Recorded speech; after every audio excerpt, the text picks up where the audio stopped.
Welcome back. We just recapped the semifinals of the FCS playoffs, and now to talk a little more about what to take from Saturday, as well as the futures of certain players on the gridiron. It's time for Saturday Storylines, brought to you by Grand Falls Casino and Golf Resort. Today, I'm joined by Jody Norstedt up in West Fargo, and right here in Sioux Falls, Mr. Tom Nieman. But Jody, we are going to start with you. So we just saw a recap of NDSU's dominant performance. What was the more impressive part about all of this? The offense piling up those points, or the defense shutting down the highest scoring offense in the FCS? Well, let's start with that offense. 642 yards, guys. Unbelievable what they were able to do offensively. The defensive players for the Bearcats even admitted afterward that the Bison kept running the same play on us, but there's no way we could stop them. They were just stronger. Casey Keeler, the head coach for the Bearcats, said he was just thankful that Coach Kleiman didn't run the score up and said their men were stronger than my boys. Unbelievable quotes, and we're hearing this reaction after a semifinal game, which is just so striking. The Bison end up rushing for 471 yards to the Bearcats 63. Seth Wilson, a true freshman, and Bruce Anderson each went over 180 yards. Anderson, of course, with the 5 total touchdowns, tying a single game record. He also went over 1,000 rushing yards for the season.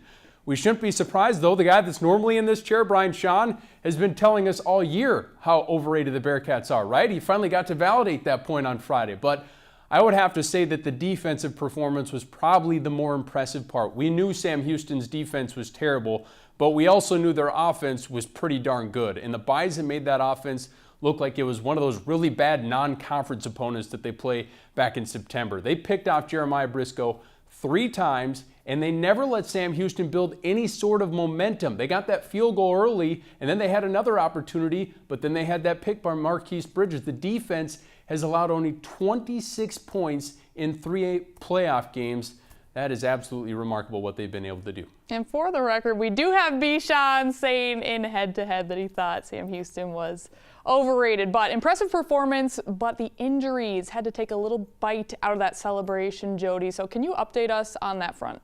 Yeah, sure. Even in the midst of all that celebration, there were some somber moments. Running back Ty Brooks broke off a 50-yard run and got injured at the end of it. Chris Kleiman said that it was a shoulder separation, that he doesn't expect to have him back for the FCS championship game on January 6th. So now all of a sudden you look back at when they pulled that red shirt off Seth Wilson after Lance Dunn got hurt. All of a sudden that looks like a pretty smart move.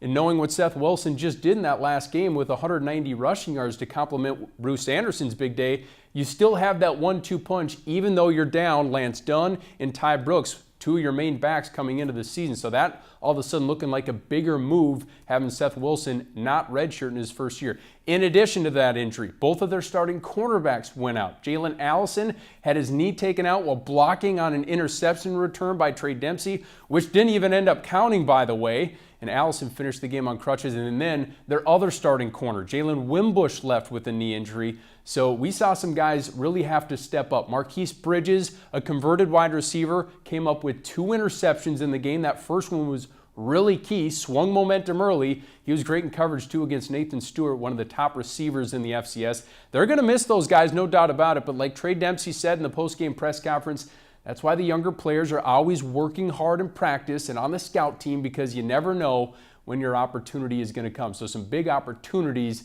coming up in that FCS championship game with both those guys expected to not be able to go.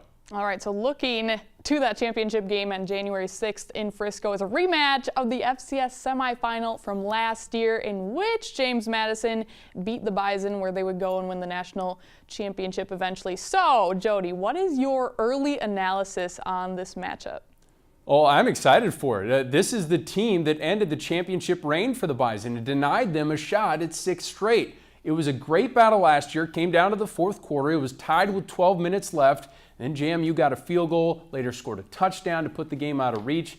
NDSU's passing game just wasn't clicking in that final quarter, but now Easton Stick gets his shot at redemption, gets to that championship game for the first time. Remember, he helped the Bison in the playoffs his freshman year, and then Carson Wentz returned for that championship game. So now it's kind of a cool moment for Easton to be able to get on that stage. And then you think of guys like Nate Tangway, Nick DeLuca, two All-America type players. Didn't play in that game last year because of injuries against James Madison, so you have to think they're going to be motivated for that game, hoping to finish their careers off with the championship. So I love the storylines. Khalid Abdullah, the standout running back from last year, graduated, but they have some good ones there. We saw Marcus Marshall just rip apart the Jacks, kind of their version of Bruce Anderson's performance.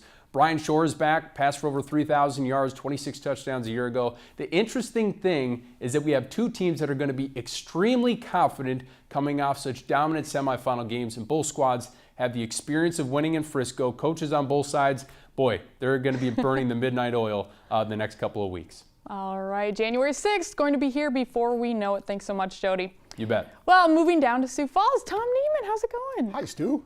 Well, hello. So you went out to Harrisonburg, Virginia, Yes. and South Dakota State saw James Madison firsthand in their element.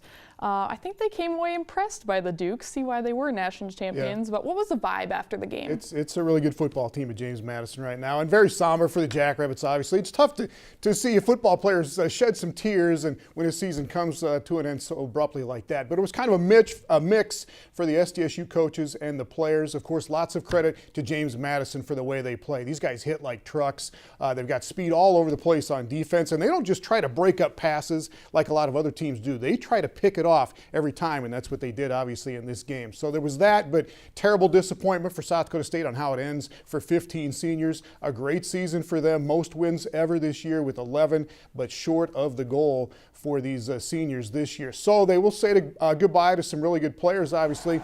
On the defense, this is Nick Farina coming up with a hit right here. The Jacks had some really good players defensively this year that were seniors. Farina, Chris Balster. They've been a great duo at the safety spots for the last couple of years. Balster making a play right here. So the Jacks made some plays defensively from their senior guys, but just not enough, and they were on the field when they shouldn't have been. But you got those guys along with Kellen Solik on the defensive line, Jacob Onosorgi, Charlie Harmon, Brady Mengarelli on the offensive side are going to be gone.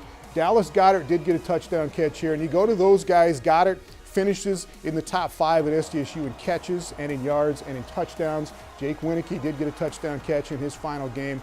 He finishes as the South Dakota State and the Missouri Valley all-time leader in career catches. Finished as 3rd all-time in the FCS in receiving yards and 2nd all-time in the FCS in touchdowns with 59. And Taryn Christian, by the way, did set a school record at SDSU this year with 35 touchdowns. This was a great throw.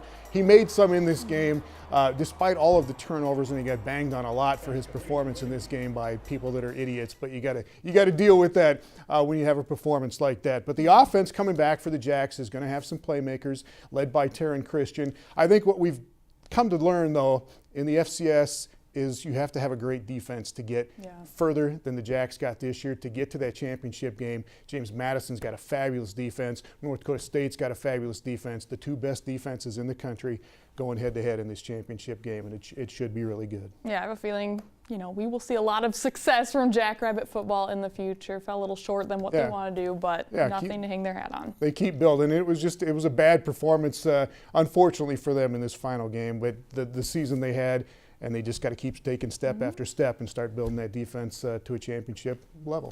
All right, well, great stuff. Thank you so much, much, All right, Tom. thanks, Stu. All right, coming up after the break, it was a busy weekend of high school hoops over at the Sanford Pentagon. Jason Andera recaps it all next on Midco Sports Tonight.